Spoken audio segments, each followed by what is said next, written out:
Hey, what's good, y'all? It's Jay Coffee Talk. Thanks for tuning in. Take a moment, subscribe to the channel, and hit the bell if you haven't done so already. We cover it all on my channel: music, news, sports, and much, much more. But I wanted to talk today a little bit about Soulja Boy. Yeah, Soulja Boy. Now, like, for the type of hip hop music I like, and my peers, Soulja Boy ain't exactly it. But do you guys respect Soulja Boy? Because honestly, the dude, you know how he always gets to talking. Soulja Boy gets turned up or argue with anybody about how he's the CEO, he's Big Draco, he's done it all. Everyone's following him. He created the internet as far as hip hop goes. Do you believe that to be true? Because I want to take a moment and kind of go over a lot of the stuff that Soulja Boy's done.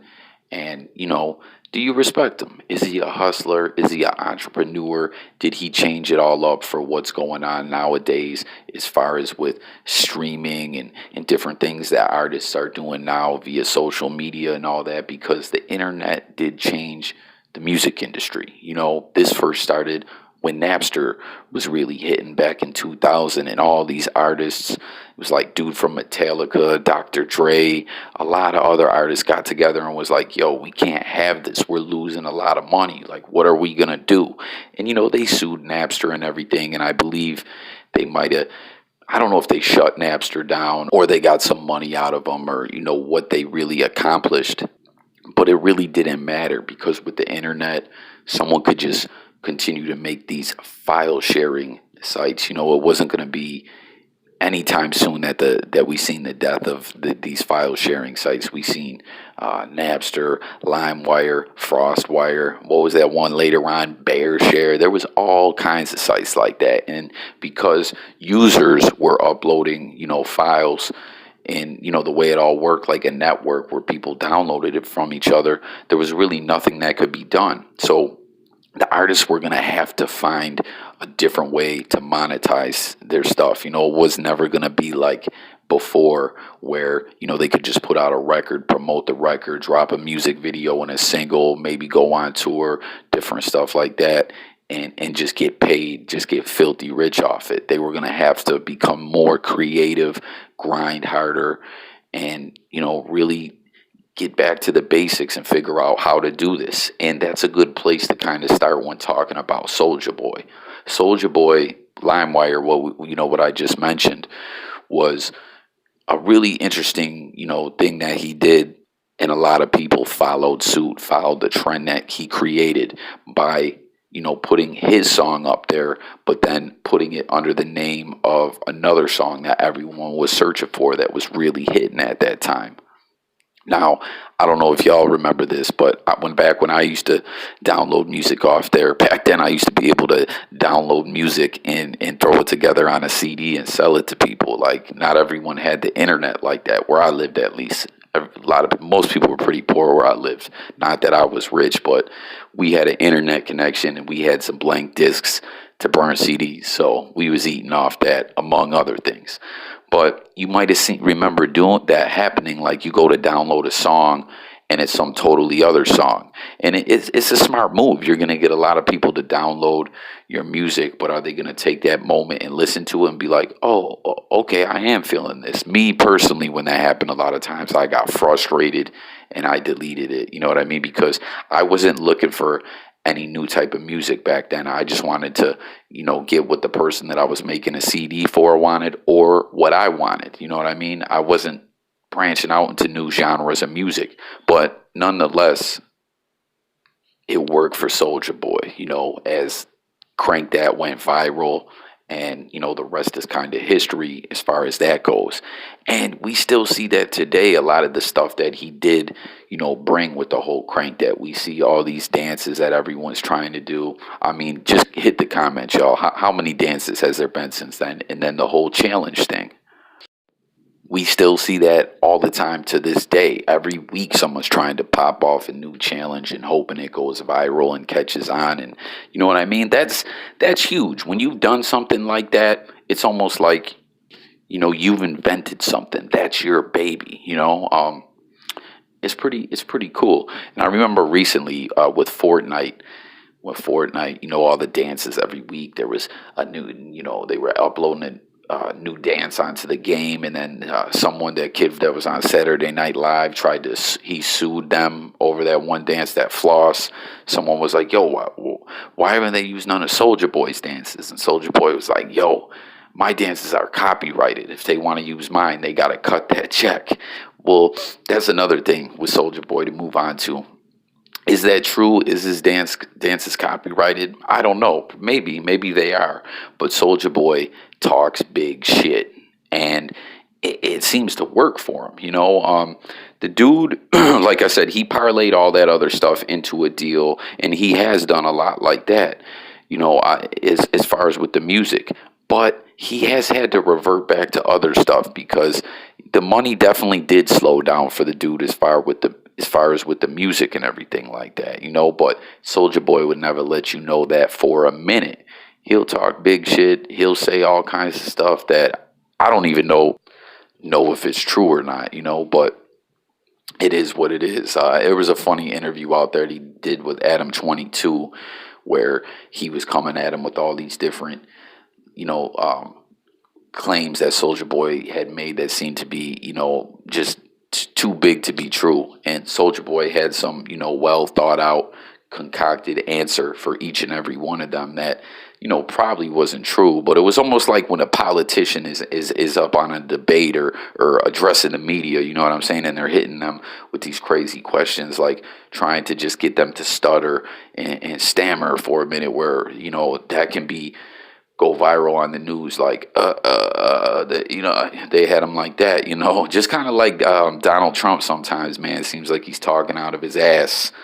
That's kind of like the way Soulja Boy does, like, I don't know, it's just kind of interesting when you really sit back and look at it, all the stuff the dude's done, the trends that, people really do seem to follow in the rap game and with the internet. And I'm not a fan of Soulja Boy or nothing like that. As I said, I come from, a generation where we were listening to some real spitters, but the game has changed. There's still spitters out there, but this is just something we got to address. We got to talk about this. You know what I mean? Soulja Boy really maybe does deserve a little bit of respect as far as what he's done with the internet and with music. But check this out. This I found to be a little funny. As we know, his last media run, back, was it like 6-8 months ago or so, where, the viral whole Drake thing hit when he was on, what was that, Breakfast Club, and then he was on Everyday Struggle, arguing with Charlemagne, arguing with DJ Academics. They were arguing over that Soulja Boy game console and everything like that. We saw this other side of Soulja Boy where he makes, is he a con man? Is he a fast talking hustler? Does he do bad business? Does he do good business? You let me know what you guys think, but if you go, read up and really dig in on the story of a lot of very successful people that are self-made, right? They didn't have any kind of foundation to build off. It was just they had to build it themselves. So sometimes they took some shortcuts. Maybe they lied a little bit, but if you ask them, they didn't lie. Maybe they stretched the truth. You feel what I'm saying? But there's just a lot of people like that who've came up in the world. And I'm not even talking about in hip-hop. I'm just talking about, period, in general, in business. There's just a lot of people that didn't have nothing to build with, so they had to create their own lane and their own foundation to build off of. And, now Soulja Boy, aside from the music and all that, he's got all these, if you go to that Soulja store, he has all this different stuff that he's selling. And, everyone's got their merch nowadays, but this dude, if you go on there, he's got shoes, he's got jewelry, he's got like Soulja Boy AirPods, them headphones, he's got different clothes, anything that's trending or fashionable or anything in any way, he's got his own version of it. And with the Soulja Boy console, DJ Academics really did kind of pull Soulja Boy's card, because it seems that he just took one of these preloaded retro video games with all the, different old like Nintendo games and things like that, and he put a Soulja Boy stamp on it and said, "Yo, look at my new game console." And news spreaded quickly all over YouTube. Like you could go look and all over the internet. There's a million different videos and articles and things like that Nintendo was hitting them with like a cease and desist, and you know I guess they didn't really actually sue him and seek any money. They just wanted him to cut the BS out. And academics was kind of hitting him with that, like, come on, bro, we all know what happened with this. But Soulja Boy wasn't admitting to it. He was like, man, Nintendo wants to do a partnership with me. They hollered at me. We sold out overnight. You know what I mean? Because if you went to Soulja's store at that time, there was like no more game consoles available, and he was saying it was just because they sold out. Sales went way beyond what they expected than their projections for the quarter. But really the truth was he couldn't sell them no more. He was going to face some legal consequences. But that media run was crazy, man. Soulja Boy was everywhere, and he kind of was bringing up something when he was on all those different platforms interviewing, that 6ix9ine essentially kind of did what Soulja Boy did, which, he did and he didn't. But I mean, if you're just talking about being loud, boastful, bragful, talking big shit, never admitting you're wrong, deceiving people, and never acknowledging that you did, I guess kinda, you know what I mean? Like, tap in the comments and let me know if you guys think there was a similarity between Soulja Boy and Tekashi 6ix9ine. But Soulja Boy's been in the game a lot longer. But that media run was crazy, man. And then at the end of it, where did he hit? He was on like Breakfast Club, Everyday Struggle, No Jumper. I think he was on some other ones too. But at the end of the media run, he even sold that Gucci sweatband, from what I heard, and got some serious bread off it.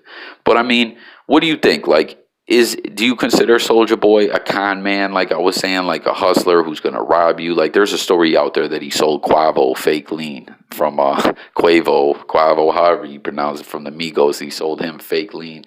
Soulja Boy is like, I can't confirm or deny that. I won't attest to that if that is true. Or, do you look at him as being like shady, or do you look at him as like, yo, I respect what the dude did? I mean, at the end of the day, man, you can be the person sitting back and talking about, these people is this, these people is that, or you can be the person finding a way to get your money. Now, I'm not saying put all your morals aside and sell your soul or nothing like that. I'm just saying sometimes maybe you gotta do what you gotta do. I don't know. Let me know what you guys think about that and about everything else that I touched on in the comments. But this dude really did accomplish a lot in the game, man. But one thing I will say, as far as doing bad business and things like that, I don't think there's ever been an artist signed to SODMG, his label, Stacks on Deck Money Gang, that's ever been a good outcome between them, where the artist didn't leave and like trash Soulja Boy later and they had beef. Or, maybe they didn't exactly trash him, but they moved on and were looking for another deal somewhere. I mean, we've seen it with a lot of artists. Riff Raff, John Boy, this one artist that I just was speaking with recently, HD Ford. Lots of artists came and went off SODMG. I don't even know if he signs these dudes to actual deals, because there's been a lot of artists, too, that said Soulja Boy stole songs and things like that from him. We've heard this about other artists, too, like 50 Cent.